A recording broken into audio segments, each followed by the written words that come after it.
Nous allons parler de Jean-Baptiste. Nous connaissons tous l'histoire de Jean-Baptiste. Un prophète venu annoncer Christ. Un prophète au destin particulier. Un des seuls prophètes de la Bible qui a vu se réaliser sous ses yeux ce qu'il prophétisait.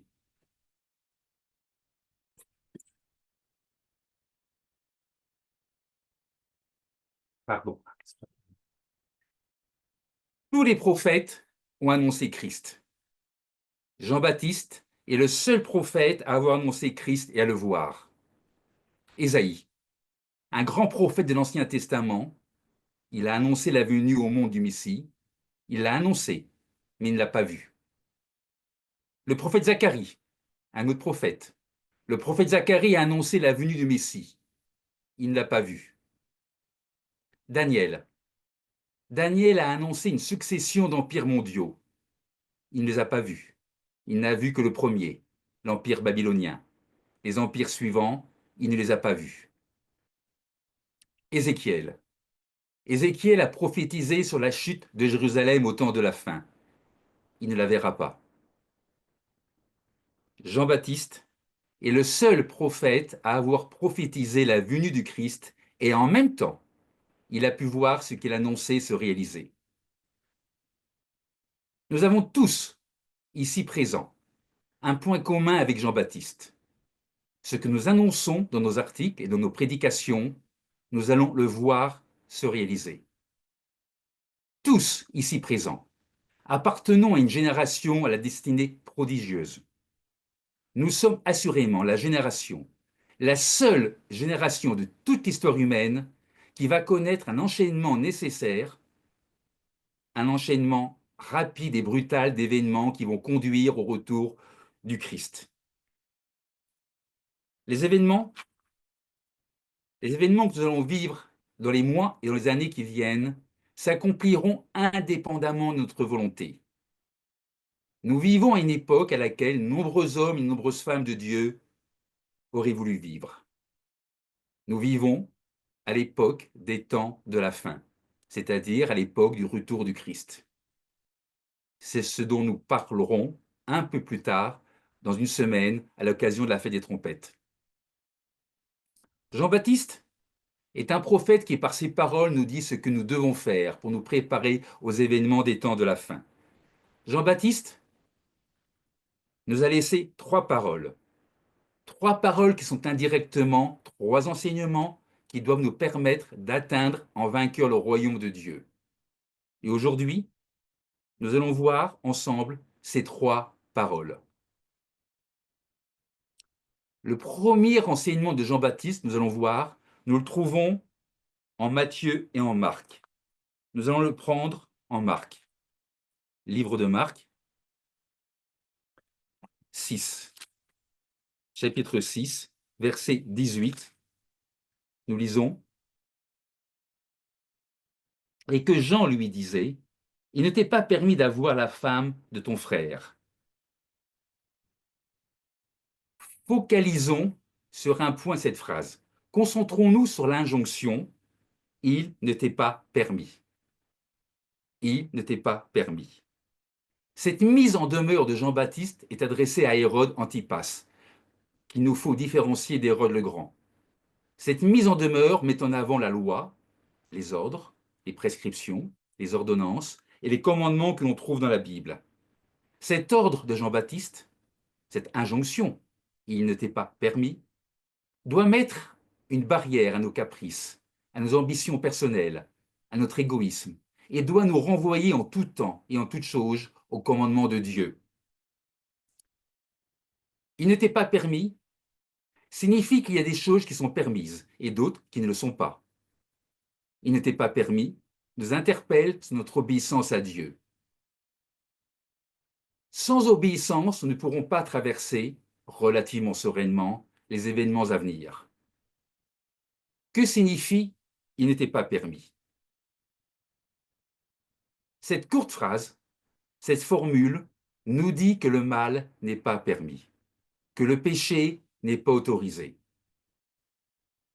Aucun usage, Aucune prescription, aucune indulgence du monde ne devrait nous détourner du péché. Il ne peut y avoir aucun justificatif au péché. Même l'amour ou le pardon ne sont pas des justificatifs au péché. Il est écrit que le salaire du péché, c'est la mort. Il en est ainsi parce que le péché nous détourne du chemin de la vie et nous fait prendre un chemin qui mène à la mort. Quand nous péchons, nous nous séparons de Dieu. Quand nous nous écartons de Dieu, nous nous séparons de la véritable vie. Et quand nous nous détachons de la véritable vie, nous nous dirigeons vers la mort.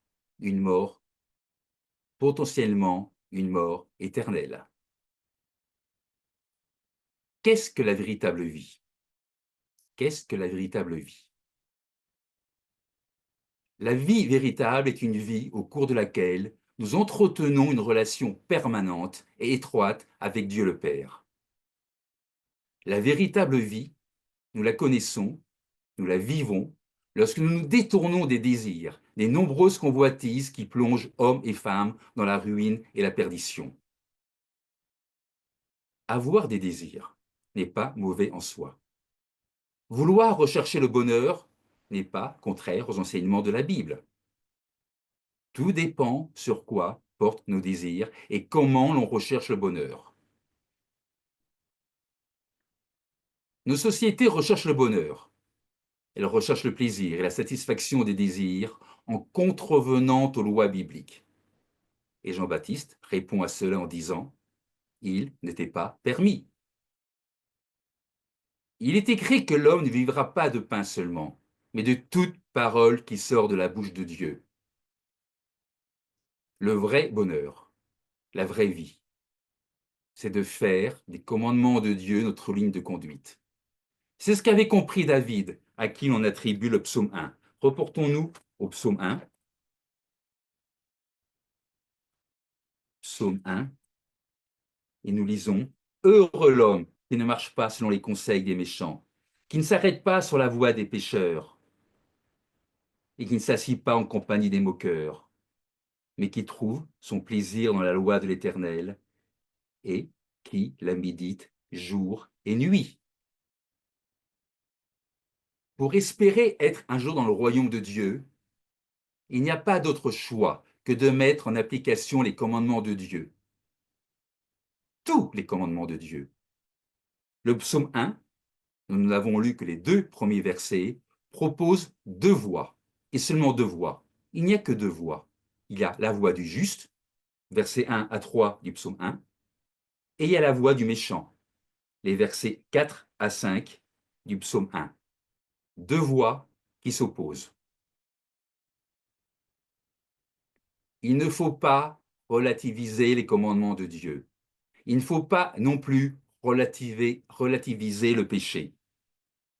Le péché mène à la ruine et à la mort. D'abord à la mort physique, puis à la mort spirituelle. Nous vivons dans une société qui relativise toute chose. Le relativisme, c'est croire que nos croyances religieuses et autres croyances dépendent de notre perspective à nous. Le relativisme, c'est croire que la vérité est subjective et qu'il incombe à chacun de nous de décider ce qui est bien ou ce qui est mal. On enseigne aux enfants dans les écoles qu'il n'y a pas de vérité absolue. Et cet enseignement, aujourd'hui, va très loin. On en est arrivé au point que ce n'est pas parce que je suis né avec des attributs masculins que je suis un homme. Il n'y aurait aucune vérité absolue. La Bible nous enseigne le contraire. La Bible nous enseigne qu'il y a une vérité absolue. Et cette vérité absolue, c'est la parole de Dieu. Jean. Reportons-nous au livre de Jean. Jean 17. Jean 17, verset 17, nous lisons « Sanctifie-les par ta vérité. Ta parole est la vérité. » Ta parole est la vérité, la parole de Dieu. L'idée selon laquelle le bien et le mal dépendraient des circonstances, de la situation personnelle des uns et des autres, ou encore de ce qu'on en pense, Cette idée est totalement fausse et non biblique. Il y a une vérité absolue. Jean 14, un peu plus haut. Jean 14, verset 6. Jean 14, verset 6. Jésus lui dit, je suis le chemin, la vérité et la vie. Donc il y a bien un chemin, il y a bien une vérité et il y a bien la vie qui en découle. Nul ne vient au Père que par moi. Quant à savoir ce qui est bien ou ce qui est mal, la référence, c'est la Bible. La Bible est rien d'autre que la Bible. Bibliquement parlant, certaines choses sont permises, d'autres ne le sont pas. Ce qui est permis ou ce qui ne l'est pas n'est pas laissé à notre libre arbitre. C'est notre Créateur, c'est Dieu qui en décide. C'est la raison pour laquelle Jean-Baptiste n'hésita pas, avec un grand courage, à dire à Hérode Antipas, il ne t'est pas permis. Nous sommes tous des pécheurs. Cette vérité, cette évidence, ne justifie pas le péché. Le reproche que Jean-Baptiste adressa à Hérode s'adresse également à nous tous. Hérode, le roi Hérode est mort. Il n'est plus là pour entendre les propos de Jean-Baptiste. Aujourd'hui, le reproche de Jean-Baptiste s'adresse à nous tous. Le message d'un prophète pour un roi, le roi Hérode, est devenu le message d'un prophète pour tous les lecteurs de la Bible. La jonction, l'ordre, le commandement, il ne t'est pas permis, s'adresse à nous directement et personnellement, mais également au monde entier. Voici l'agneau de Dieu qui ôte le péché du monde. Ce que nous venons de lire, voici l'agneau de Dieu qui ôte le péché du monde, est l'axe central, le pivot autour duquel tourne toute la Bible. Ce verset, le verset 29 de Jean 1, est la raison de notre espérance. Ce que veut nous dire Jean-Baptiste à travers cette courte phrase, voici l'agneau de Dieu, voici l'agneau de Dieu qui ôte le péché du monde. Ce que veut nous dire Jean-Baptiste, c'est que l'homme par lui-même ne peut pas se sauver. L'homme par lui-même ne pourra jamais atteindre la vie éternelle. Pour ce faire, pour que nos péchés soient pardonnés, pour avoir l'espérance et la conviction d'entrer un jour dans le royaume de Dieu, il nous faut un sauveur, c'est-à-dire une personne qui puisse payer l'amende encourue pour nos péchés et les effacer.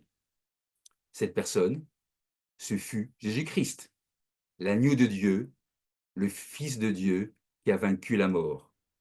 Voici l'agneau de Dieu qui ôte le péché du monde. Notons, notons que si Christ ne s'était pas que si Christ ne s'était contenté que de payer l'amende encourue pour nos péchés, cela n'aurait pas suffi pour qu'on puisse un jour entrer dans le royaume de Dieu. Après avoir payé l'amende encourue pour nos péchés, il a fallu aussi que Christ ressuscite, puis se présente à son Père, et que son Père agrée le sacrifice de son Fils. Nous sommes réconciliés avec Dieu le Père par la mort de son Fils. Si nous sommes réconciliés avec Dieu le Père par la mort de son Fils, à plus forte raison, nous sommes sauvés de la mort éternelle par la résurrection et la vie de Jésus-Christ. Ce n'est pas l'homme qui s'est donné un sauveur, mais le sauveur lui vient de la miséricorde éternelle de Dieu le Père. Être un disciple du Christ, être un véritable disciple du Christ, c'est se rappeler que Christ est mort pour nos péchés, que c'est lui qui enlève le péché du monde. C'est également se rappeler que le sacrifice de Christ nous réconcilie avec le Père, avec lequel nous devons développer des liens étroits. Dieu le Père et Christ doivent être intimement impliqués dans nos vies et nous devons développer une relation avec eux deux, mais également avec tous ceux et toutes celles qui partagent la même foi et la même espérance. Dans quelques semaines, nous nous retrouverons sur des sites de fête et nous aurons l'occasion de fraterniser avec des personnes qui ont la même foi que la nôtre et qui partagent la même espérance que la nôtre. Nous avons lu précédemment que Jean-Baptiste nous disait qu'il n'était pas permis de vivre dans le péché. S'extirper du péché, s'éloigner du péché, vivre une vie sans péché, c'est un défi à relever. Un défi difficile, un challenge. Un challenge quasiment impossible à réaliser seul et par nous-mêmes. Même si nous arrivions à relever ce défi par nos propres forces, ce qu'aucun homme n'est encore arrivé à faire, l'absence de péché ne ferait pas entrer dans le royaume de Dieu. Cela peut nous y mener, mais pas nous y faire entrer. Ce qui nous fera entrer dans le royaume de Dieu, c'est bien entendu une vie de repentance, mais avant tout notre acceptation du sacrifice du Christ, sacrifice qui nous réconcilie par son sang avec Dieu le Père. Christ a ôté et porté nos péchés, pas seulement les nôtres d'ailleurs, mais ceux de toute l'humanité. Jean ne parle pas des péchés au pluriel. Il nomme le péché au singulier. C'est plus complet et cela a une portée plus étendue. C'est le message central de Jean-Baptiste. Relisons-le. Voici l'agneau de Dieu qui ôte le péché du monde. Voici l'agneau de Dieu qui ôte le péché du monde. À travers ce verset, Jean-Baptiste nous fait comprendre qu'il nous faut accepter le sacrifice du Christ, qu'il nous faut accepter le sacrifice de l'agneau de Dieu et nous détourner du péché. Pour ce faire, il nous faut incorporer en nous la vie du Christ et vivre comme Christ a vécu.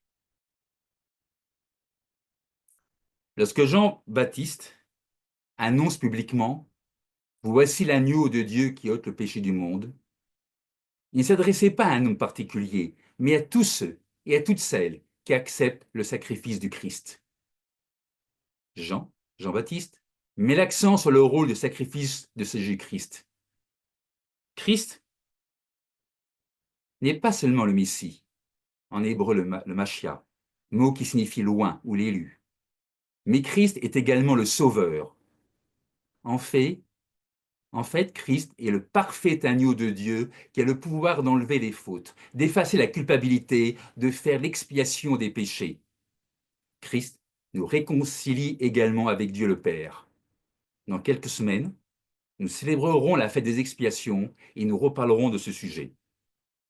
Le péché, une fois enlevé, il ne faudrait plus pécher. Nous devons lutter contre le péché. Nous devons nous en défaire. Certes, nous péchons et pécherons encore. Et nous devons de ce fait continuellement nous repentir de nos péchés et ne pas les répéter sans cesse. N'oublions jamais que Dieu ne demande qu'à nous aider.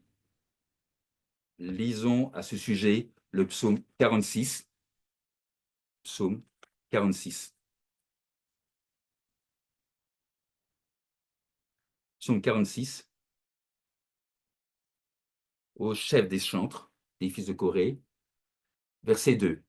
Dieu est pour nous un refuge et un appui, un secours qui ne manque jamais dans la détresse. L'aide de Dieu ne manquera jamais. Encore faut-il s'adresser à lui pour lui demander. Chercher à ne plus pécher, incorporer en nous la vie du Christ et vivre comme il a vécu, m'amène à une troisième parole de Jean-Baptiste. Reportons-nous à Jean 3, Jean, chapitre 3, Jean, verset 30. Nous lisons Jean 3, verset 30. Il faut qu'il croisse et que je diminue. Il faut qu'il croisse et que je diminue. Ce verset que nous venons de lire, ce verset à lui tout seul, résume ce que doit être une vie chrétienne, ce que doit être notre vie chrétienne. Ce verset est également un verset prophétique. Il faut qu'il croisse et que je diminue. En effet, Jésus grandira. Son règne s'étendra sur le monde entier. Toute puissance lui sera donnée au ciel et sur la terre. Quant à Jean, Quand il prononce ces paroles, il va bientôt devoir arrêter sa mission, perdre de son influence, et sa vie même s'éteindra dans un cachot où on lui coupera la tête pour qu'elle soit offerte en cadeau à l'occasion de l'anniversaire du roi Hérode. Le verset où nous, le verset où nous lisons « Il faut qu'il croisse et que je diminue » est la meilleure définition que l'on puisse donner de l'humilité. Qu'est-ce que l'humilité? L'humilité, c'est une disposition à s'abaisser volontairement en faisant preuve d'une grande déférence envers quelqu'un d'autre. La déférence, c'est quoi la déférence? La déférence, c'est avoir de la considération, une considération respectueuse à l'égard d'une personne, considération qui nous porte à nous conformer à ses désirs et à sa volonté. La Bible définit l'humilité comme de la douceur, de la modestie et du renoncement à soi. Jésus-Christ est notre modèle. Tout comme il est venu non pour être servi, mais pour servir, nous devons également servir les autres en faisant passer leurs intérêts avant les nôtres. Reportons-nous au livre des Philippiens, Philippiens chapitre 2. Et on prendra les versets 3 à 5. Philippiens 2.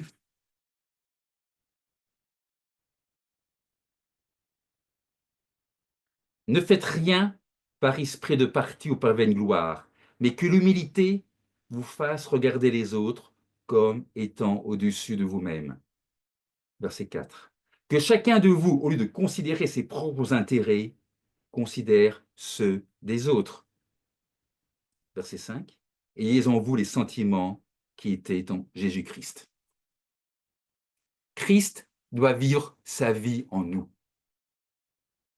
Notre moi, c'est-à-dire le vieil homme qui est en nous, notre moi, c'est-à-dire l'homme charnel, doit passer avec ses convoitises, ses souillures et ses faiblesses. Cet homme-là, le vieil homme, doit diminuer. Cet homme-là doit s'effacer et Christ doit le remplacer. L'agneau de Dieu doit croître en nous. Nous devons laisser se développer en nous la joie, la paix, la pureté, la vérité. Tout ce qui mérite de progresser et de grandir spirituellement doit se faire dans l'unité de la foi et de la connaissance du Fils de Dieu. Lorsque nous lisons, il faut qu'il croisse et que je diminue, il faut faire attention à l'ordre des mots. Ce n'est pas nous qui devons croître en premier, mais Christ. Et ensuite, nous devons progressivement nous effacer pour laisser toute plénitude à Christ. Certains, en lisant ce verset, comprennent qu'il faut croître. Certes, il faut croître, c'est-à-dire toujours s'imprégner davantage de la parole de Dieu, grandir en développant de façon progressive des qualités chrétiennes. C'est bien.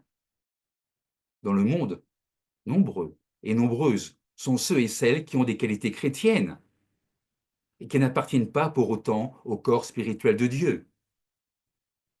Un exemple, l'église de Laodicée en est l'exemple même. C'est une église qui a de nombreuses qualités chrétiennes. C'est une église, entre autres, qui respecte le sabbat hebdomadaire ainsi que les sabbats annuels. Christ ne fait aucun reproche à ce sujet. C'est une église dans laquelle, majoritairement, les gens payent leurs dîmes, leurs offrandes. C'est une église dans laquelle on ne mange pas de porc. C'est une église qui suit les commandements. Et pourtant, Dieu la rejette. Parce que c'est une église qui ne laisse pas Christ aux commandes. C'est une église qui diminue le rôle du Christ au profit de son propre rôle, alors que ça devrait être l'inverse. Il faut que Christ grandisse en nous. Il faut toujours lui laisser plus de place. Et progressivement, notre nature humaine, notre nature charnelle, devra s'effacer. Il est écrit que celui qui prétend avoir connu Christ et qui ne garde pas ses commandements est un menteur, et la vérité n'est pas en lui. Si nous affirmons que Christ est en nous, cela signifie que nous devons vivre comme Christ a lui-même vécu. Nous devons laisser Christ vivre en nous et nous-mêmes nous effacer. C'est ce que veut dire Jean-Baptiste quand il dit « il faut qu'il croisse et que je diminue ».